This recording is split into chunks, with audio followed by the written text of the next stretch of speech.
আমার ধারণা আপনি পলিটিক্যাল অ্যাসাইলামের জন্য আপনি দেশে যাচ্ছেন না। এবং তার চেয়েও আরো কয়েকটা বিষয় আমি বলি, আপনি বিএনপির অনেক নেতাকে আপনি ভয় পান। গোরখত আব্বাস আপনাকে ইন্টারমিডিয়েট করে, এবং আব্বাসের খুনিদের আপনি প্রচন্ড ভাবে ভয় পান। আপনি ফালুকেও ভয় পান, মোসাদ্দেক ফালু, এবং ফালুর ভাই নুরুকেও আপনি ভয় পান। আপনি আব্দুল আউয়াল মিন্টুকে ভয় পান, আপনি আমানুল্লাহ আমানকে ভয় পান, আপনি সাদেক হোসেন খোকা ছেলে ঈশ্বরকে পর্যন্ত আপনি ভয় পান। কেন ভয় পান জানেন? তারা সবাই আপনাকে জয় বাংলা করে দিতে পারে। আপনি নিজে চিন্তা করেন, আমার মাকে হাজতে ঢুকাইছে, একটা লোককে আমি রাস্তায় নামাইতে পারি নাই, আমি গেলে আমার তো ঠ্যাং ভেঙে দিব। আর্মি আমার 5টা ভাঙ্গা দিছে, আমার শরীরের 10টা হাত ভাঙ্গা দিছে। এবার দেশে গেলে আমার গলা কাটবে, কিন্তু ডক্টর নওশাদের কথাটাকে আমি অ্যাভয়েড করতে পারিনি। একটা মানুষ যখন কঠিন অবস্থার মধ্যে পড়ে, হার্টস্পের মধ্যে থাকে তখন সে ভালো সিদ্ধান্ত নেয়, কিন্তু চাপের মধ্যে থেকে আপনি সিদ্ধান্ত নেয়ার মতো পরিপক্ক রাজনীতিবিদ হিসাবে আপনি গড়ে উঠেন নাই। আমার কষ্ট লাগে, আপনার মা মারা যাচ্ছে, আপনার মা আমার মা, মা তো মা, আপনার মাকে যদি আমি কম্পেয়ার করি অন্য কোনো মায়ের সাথে ভুল হবে। আপনার মা বাংলাদেশের ইতিহাসের বহু কিছুর সাক্ষী, আপনার মা বাংলাদেশের রাষ্ট্রীয় ভাবে বহু গোপনীয়তা ওনার মাথায় আছে, ওনার মনে আছে, ওনার ব্রেইনে আছে, ওনার সফলতা আছে, ওনার ব্যর্থতা আছে, ওনার অদূরদর্শিতা আছে। সবকিছুর মধ্যে বাংলাদেশের জনগণ ওনার মধ্যে এমন কিছু দেখেছে যেখানে দেশপ্রেম দেখেছে। ওই দেশপ্রেমটার জন্য আপনার মাকে নিয়ে আমার কথা বলি। আপনি নিজে তারেক রহমান চিন্তা করে দেখেন, আপনার বাবার নাম যদি জিয়াউর রহমান না হতো, আপনার মায়ের নাম যদি বেগম খালেদা জিয়া না হতো, আপনাকে নিয়ে কেউ কথা বলতো না। সর্বশেষ আমি একটা কথা বলবো, আপনি এখনো বিএনপির আনপ্যারালাল লিডার। আপনার জন্য আমার প্রেসক্রিপশন, আমি জানি আমার এই প্রেসক্রিপশন শুনে ডক্টর নওশাদ গোসা করবে, ইঞ্জিনিয়ার জিয়া গোসা করবে, অ্যাডভোকেট মামুন গোসা করবে, কিন্তু তারপরে আপনার জন্য আমার প্রেসক্রিপশন, আপনি এখনো বিএনপির আনপ্যারালাল লিডার। আপনি হচ্ছেন বাংলাদেশ জাতীয়তাবাদী দলের গ্লু।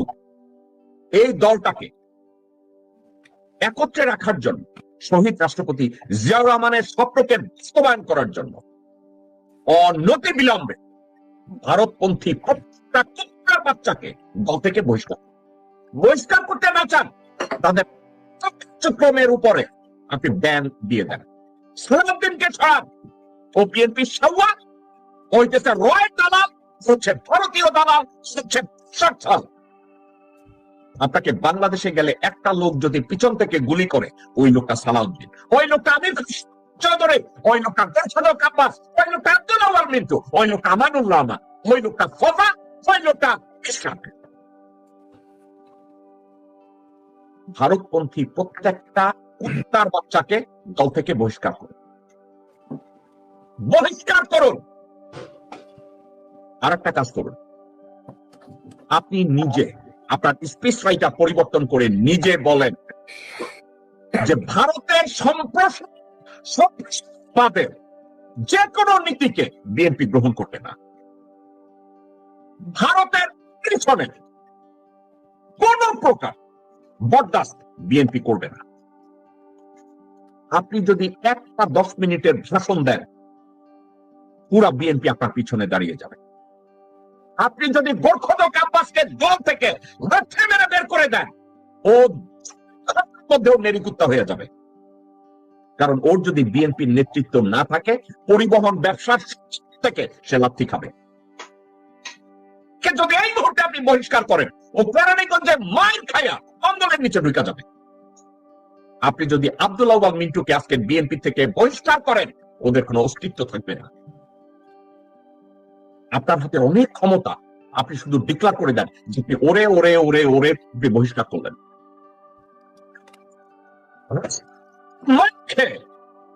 বিড়বিড় করবে আপনার পিছনে। 2, আপনার জন্য আরেকটা সাজেশন, এই মুহূর্তে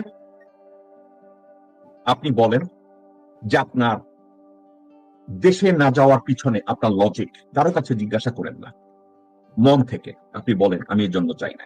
আপনার যদি ব্রিটিশ অ্যাসাইলামের জন্য আপনি যদি ওখানে না যান, যেহেতু আমি লিগ্যাল প্র্যাকটিসে আছি, আমি জানি আপনার ওখানে কিছু লিগ্যাল ইস্যু আছে, এটা আপনি বলতেই পারেন। কিন্তু একটা কথা, অ্যাগেইন, রাজনীতি যারা করে রাজনীতি যারা করে তারা সবসময় রিস্ক নেয়। আপনার বাবা জীবনের বড় রিস্ক নিয়েছিল আপনার মাকে এবং আপনার ভাইকে সহ, দেশের জন্য রিস্ক নিয়েছে। আপনি ওটা করে দেখেন। এবং আপনার আশেপাশে তল্পি বাহক কুত্তার বাচ্চাগুলো, হুমায়ুন একটা ক্যান্সার, আমির খসরু মাহমুদ চৌধুরী আপনার জন্য ক্যান্সার, সালাউদ্দিন আপনার জন্য ক্যান্সার, আমানুল্লাহ আমান আপনার জন্য ক্যান্সার, আমির খসরু মাহমুদ আপনার জন্য ক্যান্সার, সামা ওবায়েদ আপনার জন্য ক্যান্সার, রুমিন ফারহানা আপনার জন্য ক্যান্সার, মিন্টু আপনার জন্য ক্যান্সার। এই ক্যান্সার গুলোকে আপনি শরীরে রেখে আপনি টাইলানল খাবেন আর ঔষধ খাবেন, মনে করবেন আপনি সুস্থ। আপনি একটা বোকা। আমি গতকালকে বলেছি, হাওয়া ভবনের আপনার ট্র্যাক রেকর্ড ভালো না। বিএনপি 2 বারের ক্ষমতায় এসে আপনারা যা করেছেন তার ট্র্যাক রেকর্ড ভালো না। তারেক সাহেব, আপনি এবং আপনার মা ওই লোককে সেনাপ্রধান বানাইছেন যেই লোক আপনার বাপকে খুন করতে চেয়েছে, তার খালেদ মোশাররফ। আমরা তারেক সিদ্দিকীকে গালি দেই না? রেহানার দেবর তারেক সিদ্দিকীকে গালি দেয় আর্মিটা ধ্বংস করছে। আপনার মামা ইস্কান্দার শুয়োরের বাচ্চা বাংলাদেশ আর্মিকে ধ্বংস শুরু করেছে। গত সপ্তাহে 2 সপ্তাহ আগে দেখছি আপনার মা বছরে কইরা সাইদ ইস্কান্দারের বউরে নিয়া ক্যান্টনমেন্টে গেছে।